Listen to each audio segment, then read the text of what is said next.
फेफड़ों को ही नहीं, दिल से लेकर किडनी तक शरीर के इन अंगों को भी नुकसान पहुंचाता है कोरोना वायरस संक्रमण के कारण मुख्य तौर पर सांस लेने में दिक्कत होती है।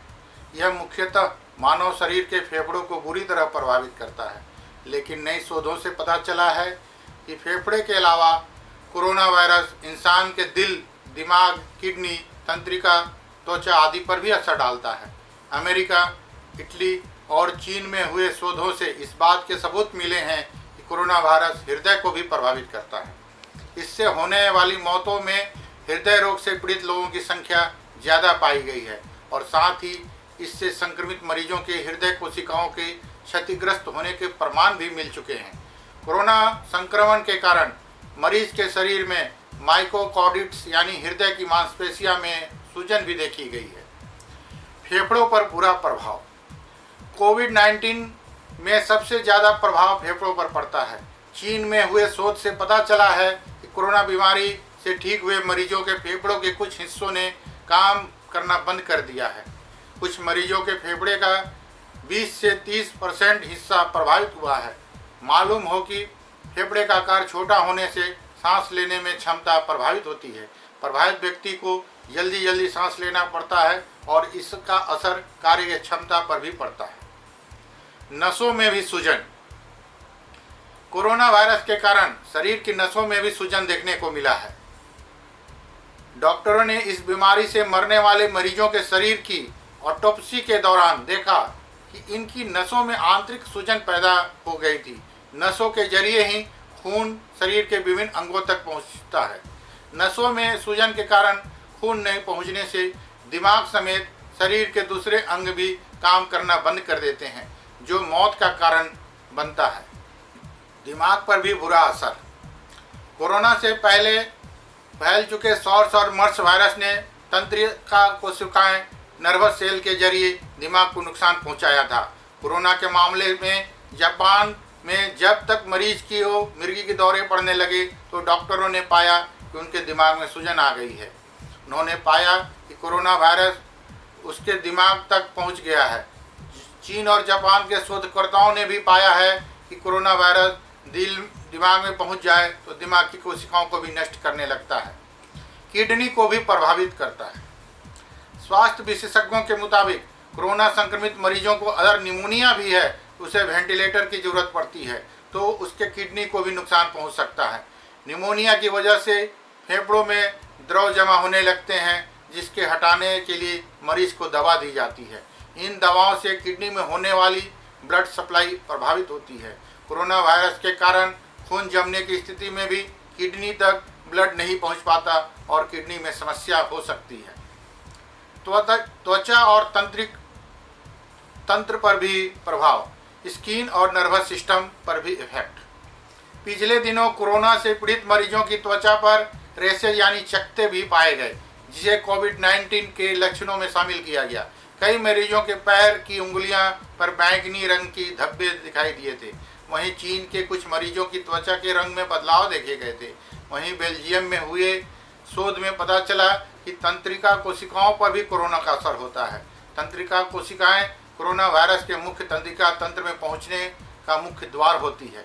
धन्यवाद। आपका अपना डॉक्टर अरुण कुमार। सिगरेट पीने वालों को कोरोना वायरस का ज्यादा खतरा। जाने क्या कहती है स्टडी।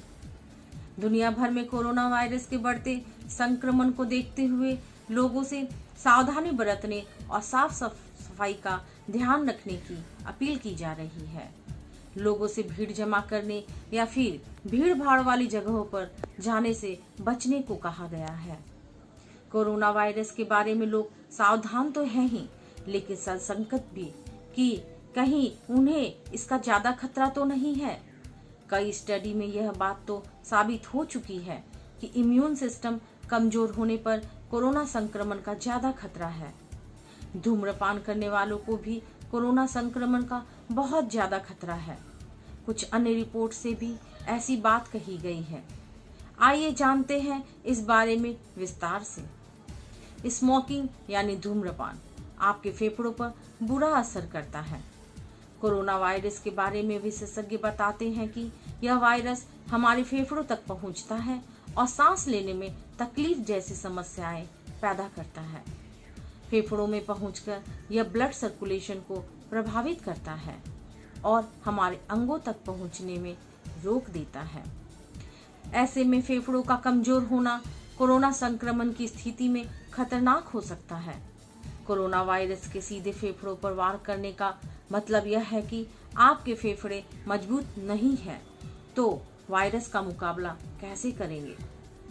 एक रिपोर्ट के अनुसार धूम्रपान करने वाले लोगों का शरीर अति संवेदनशील बन जाता है और गंभीर बीमारियों से लड़ नहीं पाता है। स्मोकिंग करने वाले लोगों को कोरोना संक्रमण जल्दी होता है और रिकवरी के चांस स्वस्थ लोगों की अपेक्षा कम रहते हैं। एजेंसी की रिपोर्ट के मुताबिक चीन में 80% लोग जो इस बीमारी की चपेट में थे, उनमें वायरस के बहुत कम लक्षण दिखाई दिए थे, जबकि यूरोप में ये आंकड़ा 70% होते हुए भी 10 में से 3 मरीजों का अस्पताल में भर्ती करने की जरूरत थी। 70 साल से ज्यादा उम्र वाले मरीजों को हाइपरटेंशन, डायबिटीज, कार्डियोवास्कुलर की शिकायत थी। वे कोरोना से सबसे ज्यादा पीड़ित थे और इनमें भी पुरुषों की संख्या ज्यादा थी।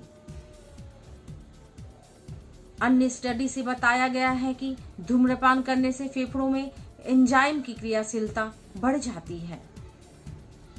धूम्रपान करने वाले अधिकतर लोगों में इस महामारी के लक्षण के रूप में सांस लेने में तकलीफ जैसी शिकायतें देखी गई है। चीन के चिकित्सकों ने जांच के लिए कोरोना वायरस के 99 मरीजों का सैंपल लिया, जिसमें पाया गया कि बुजुर्गों की तुलना में धूम्रपान करने वाले लोगों की मौत का आंकड़ा ज्यादा था।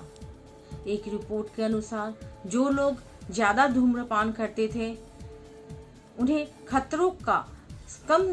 खतरे कम करने के लिए धूम्रपान छोड़ देना चाहिए।